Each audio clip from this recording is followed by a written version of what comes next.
گناہوں سے مجھ کو بچایا الہی، بری عادتیں بھی چھڑایا الہی، بری عادتیں بھی چھڑایا الہی۔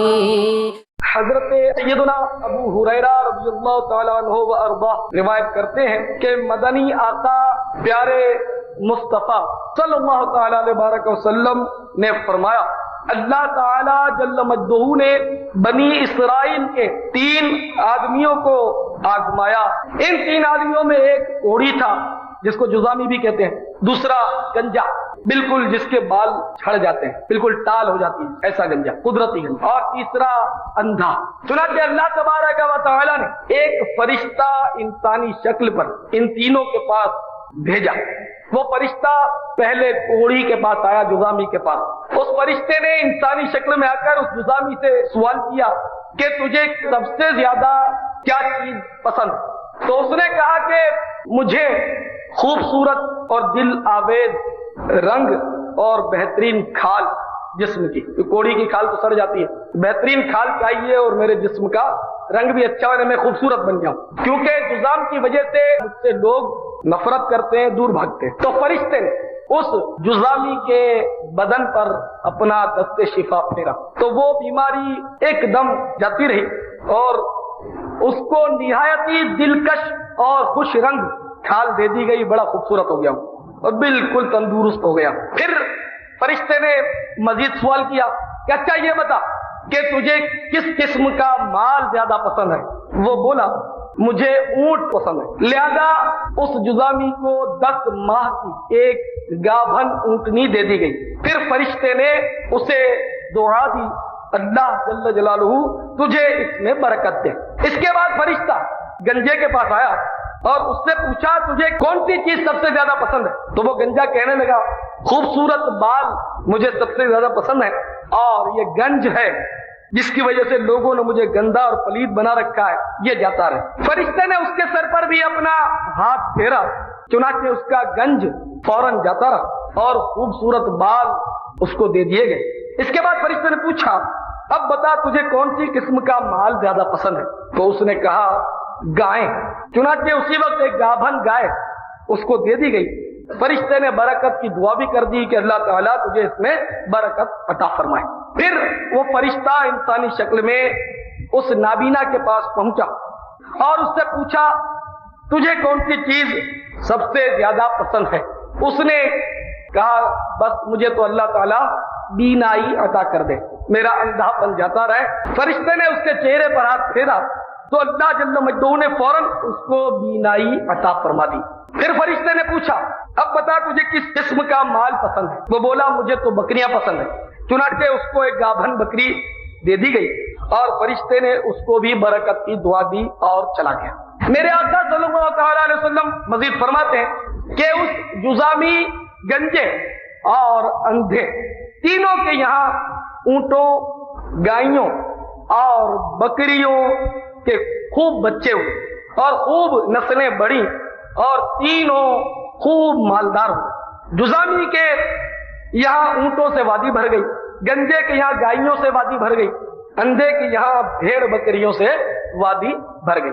اب وہی فرشتہ اب جزامی کی شکل پر متشکل ہو کر امتحاناً جزامی کے پاس آیا، جزامی کی شکل میں ہو کر جزامی کے پاس آیا اور اس نے اس طرح سوال کیا میں ایک مسکین محتاج مسافر ہوں، سفر کو جاری رکھنے کے وسائل سے بالکل محروم ہو گیا ہوں، اب میرا سہارا اللہ تعالیٰ کے سوا کوئی نہیں۔ میں اس اللہ کے نام پر جس نے تجھے یہ دلکش رنگ و روپ اور حسین و جمیل جلد عطا کی ہے اور کثیر مال بھی دیا ہے، سوال کرتا ہوں کہ تو مجھے ایک اونٹ دے دے جس سے میں اپنا سفر جاری رکھ سکوں اور اس کو پورا کر دوں۔ وہ کوڑی کہنے لگا میرے ذمہ تو اتنے بہت سارے حقوق ہیں، بس وہی آج والی روٹین.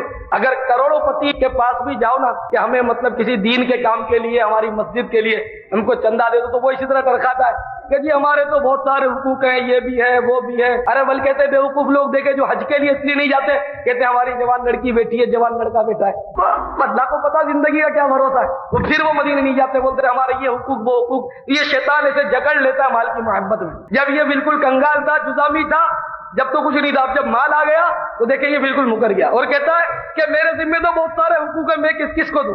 تو وہ فرشتہ کہنے لگا میں تجھے جانتا پہچانتا ہوں, تو وہی جزامی نہیں ہے جس کو لوگ اچھوت سمجھتے تھے, پلیت سمجھتے تھے, اور تو کوڑی کوڑی کو محتاج نہیں تھا. پھر اللہ تعالیٰ نے تجھے یہ صحت, حسن و جمال اور مال عطا کیا. تو جزامی بولا میں تو باپ دادا سے ایسا ہی ہوں. فرشتہ بولا اگر تو جھوٹ بول رہا ہو تو خدا تجھے پھر ویسا ہی بنا دے جیسا کہ تو تھا. اس کے بعد فرشتہ گنجے کے پاس گنجے ہی کی شکل پر متشکل ہو کر پہنچا اور وہی سوال اسی طرح کیا جس طرح جزامی سے کیا تھا. تو اس نے بھی جزامی کی طرح ٹال مٹول کر دی. اس پر فرشتے نے بھی اس کے جواب میں وہی بددعا دی جو جزامی کو دی تھی کہ اگر تو جھوٹ بول رہا ہو تو خدا تجھے ویسا ہی کر دے جیسا پہلے تھا. اس کے بعد فرشتہ اندھے کے پاس اندھے ہی کی شکل میں اور حلیے میں آیا اور اس سے کہنے لگا میں اندھا محتاج مسافر ہوں, وسائل سفر سے محروم ہو گیا ہوں. اس وقت اللہ جل جلالہ کے سوا میرا اور کوئی سہارا نہیں کہ میں اپنا سفر پورا کر سکوں. میں تجھ سے اس اللہ عز و جل کے نام پر جس نے تجھے بینائی واپس کی چند بکریوں کا سوال کرتا ہوں جن کے ذریعے میں اپنی منزل مقصود تک پہنچ سکوں. اندھے نے بڑا معقول جواب دیا بے شک میں نابینا تھا, اللہ تعالیٰ نے اپنے فضل و کرم سے مجھے دوبارہ بینائی عطا فرما دی, لہذا تم جتنی بکریاں چاہو لے لو اور جتنی چاہو چھوڑ دو. اللہ جل جلالہ کی قسم جو بھی تم اللہ کے نام پر لوگے میں اس پر مطلق ناگواری کا اظہار نہ کروں گا. تو اب اس فرشتے نے کہا کہ اللہ تعالیٰ کی طرف سے تم تینوں آدمیوں کا امتحان دیا گیا ہے, اللہ تجھ سے خوش ہو گیا اور تیرے دونوں ساتھیوں جزامی اور گنجے سے ناراض ہو گیا. پیارے اسلامی بھائیو, اس حدیث مبارکہ میں جہاں بے شمار گوہر آبدار ہماری جھولی میں ڈالے گئے, ان میں سب سے بڑی بات یہ بھی سمجھ میں آتی ہے کہ احسان فراموشی اور ناشکری یہ بڑا ہی زبردست جرم ہے.